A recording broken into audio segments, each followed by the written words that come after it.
Hi guys, welcome to the session. This is Prakash, Math Tutor. Let's solve the trigonometric question which I have written on the whiteboard.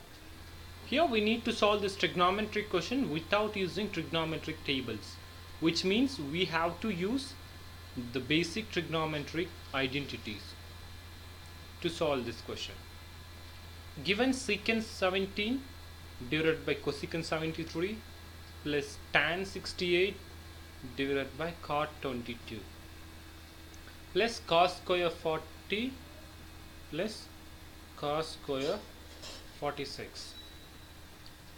We know that the 73 can be written as 90 minus 17. So cosecant 73 can be written as cosecant 90 minus 17. And also 22 can be written as 90 minus 68. So cot 22 can be written as cot 90 minus 68 plus cos square 44 can be written as cos square 90 minus 46. Now use the trigonometric rules. So which is the cosecant 90 minus theta is secant theta. The second one is the cot 90 minus theta is tan theta, and a cos 90 minus theta is sin theta.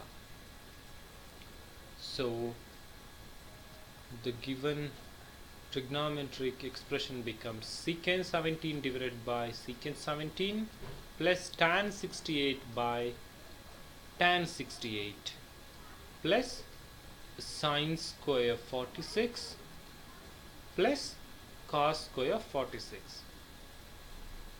So secant 17 divided by secant 17 becomes 1. So tan 68 by tan 68 becomes 1, and we have sin square 46 plus cos square 46. So which is in the form of sin square theta plus cos square theta is 1. So it also becomes 1. So 1 plus 1 plus 1, which is 3. So the answer is 3. I hope you understand this question. Thanks for watching.